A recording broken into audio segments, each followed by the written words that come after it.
This is our immobiliser slash mini alarm system fitted on a Land Rover Discovery. If someone tried to start this vehicle, they got the key, done a relay attack, remote started it, the vehicle's just not going to fire up at all. So this gives you 10 seconds to confirm it's you by pressing the button on the tag.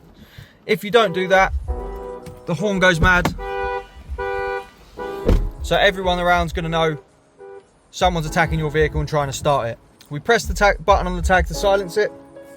Disarm the system. Obviously when it's you to drive it, you'll get in the vehicle, press the button, and then you'll be able to start.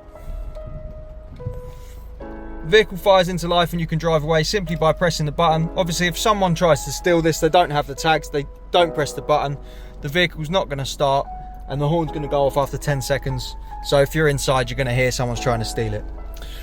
This is our immobiliser slash mini alarm system, tag based. Simply 2 tags, press the button, you're good to go.